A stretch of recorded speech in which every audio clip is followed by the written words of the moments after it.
Ah là là, la Chine, ce pays incroyable. Je vous ai déjà raconté qu'il y a 2 ans de ça, j'ai eu la chance de passer 6 mois à Shanghai en Chine. Et que d'aventures! J'ai tellement de choses à raconter que j'en ai décidé de faire une mini-série. Et pour ça, je vous ai concocté une petite intro pas piquée des hannetons. Voyez plutôt. La Chine, l'empire du milieu. À des milliers de kilomètres d'ici, ce pays incroyable renferme bien des trésors. Alors installez-vous confortablement et laissez-vous porter dans ces anecdotes de voyage. Bienvenue en Chine. Et pour ce premier épisode, on va parler de la chose qui me manque le plus de Chine. La météo? Non. Les paysages? Non plus. La pollution? Non. Non, on va parler de la nourriture, la bouffe, le miam miam. Alors déjà, il faut différencier la nourriture qu'on imagine chinoise en France et celle qu'on mange vraiment là-bas. Et bien que la plupart des plats qu'on peut retrouver dans un restaurant français puissent bien leurs origines dans la Chine, cela ne représente qu'une minuscule partie de toute la diversité culinaire qu'a ce pays. Il faut savoir que chaque région de Chine a ses propres spécialités culinaires et que d'une région à une autre, ça peut différer énormément. Mais après, n'étant pas un spécialiste culinaire, je vais pas trop m'attarder sur quelles sont les spécialités de chaque région, je vais plutôt vous parler de ma propre expérience. Mais pour vous donner un exemple, le canard laqué est une spécialité de Pékin et on va en retrouver beaucoup moins souvent quand on sera par exemple à Shanghai. À présent, laissez-moi vous introduire à quelques spécialités que j'ai pu goûter là-bas et qui m'ont vraiment marqué. Le xiaolongbao, sorte de petits raviolis cuits à la vapeur dans un petit panier. Il est rempli de bouillon vraiment trop bon. Pour le manger, on fait un petit trou dedans et ensuite on aspire le bouillon avant de manger le reste du ravioli. Ensuite, on a les miantiao ou les nouilles sautées. Ça, c'est un plat qu'on peut retrouver assez souvent dans des restaurants en France et pour le coup, c'est je pense celui qui est peut-être le mieux introduit parce que le goût est très proche de celui que j'ai pu avoir là-bas, même si évidemment sur place c'était toujours meilleur que ce qu'on peut avoir en France, mais en tout cas, on peut le retrouver ici sans trop de problèmes. Ou encore le riz frit. C'est un truc assez classique, mais alors là, oubliez le riz cantonais, c'est un peu plus élaboré que ça. C'est juste du riz avec quelques condiments et une sauce qu'on va faire revenir très chaud dans un wok et le faire frire, mais au goût, c'est juste tellement bon. Et en plus, quand on vous le sert au restaurant, on vous l'apporte dans une assiette en fonte encore bouillante et il y a le riz qui crépite devant vous et l'odeur, c'est tellement bon. Oh là là. Enfin voilà, il y a tellement de bonnes choses. Alors je vais m'arrêter là pour la découverte parce que ça me donne vraiment trop faim.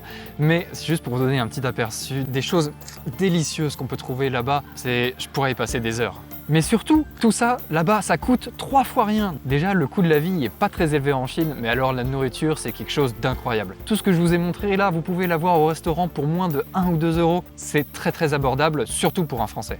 Par exemple, pour le street food, en général, on va payer entre 1 et 1,50 €. Pour un restaurant, on va payer entre 2 et 3 euros, et pour un restaurant vraiment très classe, je vais payer par exemple entre 10 et 20 euros. Mais le meilleur deal que j'ai pu trouver quand j'étais là-bas, c'est quand même la cantine universitaire. Alors sur le principe, c'est un peu comme le Resto U en France, c'est ouvert uniquement aux étudiants, mais sur le campus on avait un très large choix. Alors c'est des grandes cantines immenses avec plusieurs centaines de places et qui servent une variété de plats, on y retrouve à peu près tout.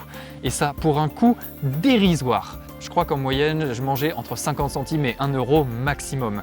Alors comme j'ai dit, ils servaient un peu tout, mais ceci souvent sur une base de riz, sur des grands plateaux en fonte, et on payait uniquement en fonction de ce qu'on prenait. Si c'était de la viande, c'était un peu plus cher. Si c'était des légumes, c'était beaucoup moins cher. Donc voilà, c'était vraiment à nous de composer nos plats selon nos envies du jour. Et quand j'étais là-bas, j'avais pris l'habitude de photographier mes plats pour montrer un peu à ma famille et montrer vraiment à quel point c'était différent en France. Donc je vous propose une petite compilation des plats que j'ai pu manger à la cantine.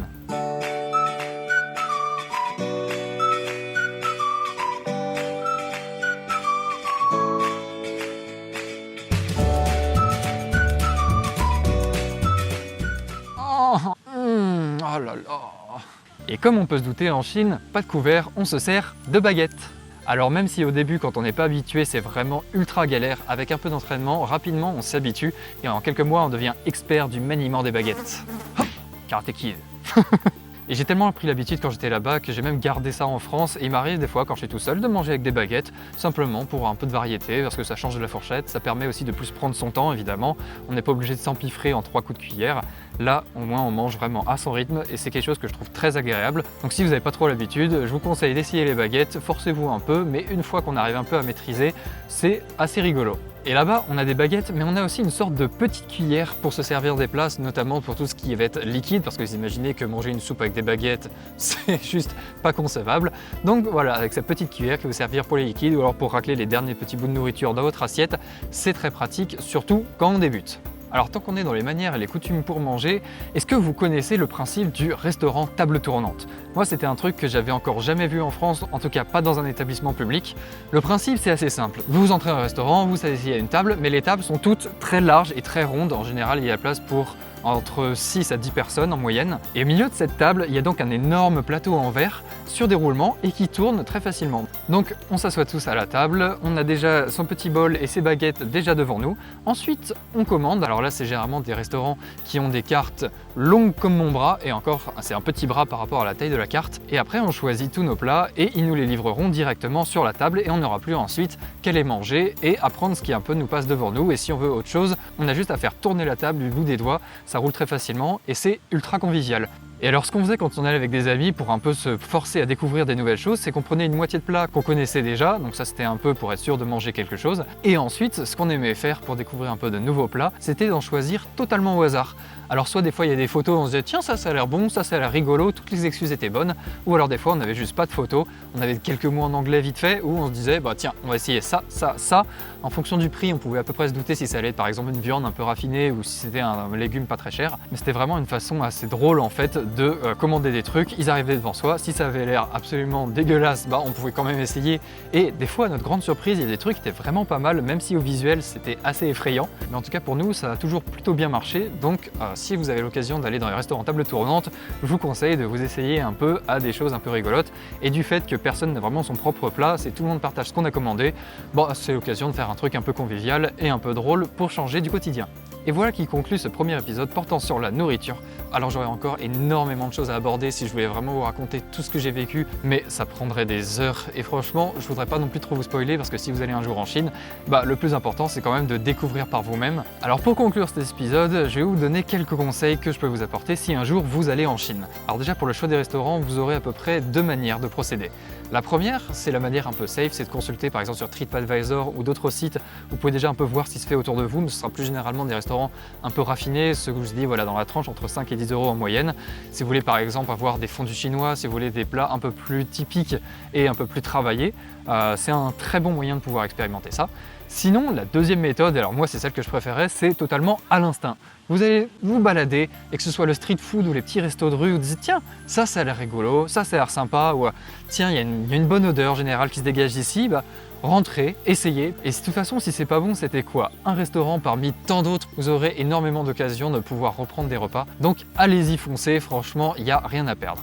Et en parlant du street food maintenant, j'ai passé donc 6 mois à manger à peu près 4 à 5 fois par semaine du street food sans problème, généralement le midi pendant la semaine, et j'ai très rarement été déçu. Déjà, je suis jamais tombé malade, à ma grande surprise, parce que des fois on voyait des trucs qui étaient faits un peu dans une vieille casserole, on disait oh là là, ça va, je vais choper toutes les maladies du monde ici, ce soir je vais le passer à l'hôtel.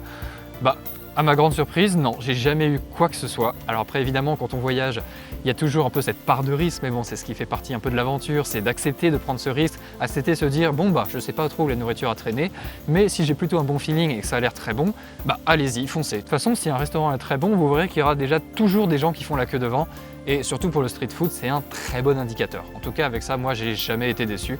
Et souvent, voilà, un petit plat de nouilles, un peu de riz, des trucs comme ça sur le pouce, ou alors des petites galettes. Il y a tellement de choses à découvrir en street food. Donc voilà, baladez-vous dans les rues sur le midi ou souvent le soir. Vous pouvez aller dans des allées. En fait, généralement, les rues se remplissent de tous ces petits étalages. Et c'est magique. Donc voilà, tentez le street food, tentez les petits restaurants. Après, vous pouvez aussi vous faire de temps en temps des gros restaurants un peu fancy, juste pour vous dire que vous allez vraiment avoir des trucs d'une qualité sensationnelle, et ce pour même pas 10 €. En France, c'est vraiment très rare d'avoir ces niveaux pour ce prix-là. Donc c'est vraiment quelque chose de particulier en Chine, et même de toute façon dans le reste de l'Asie, je pense que c'est un peu pareil. Et moi, j'ai qu'une envie, c'est d'y retourner pour justement revoir un peu toute cette nourriture, pouvoir remettre tout ça dans mon estomac.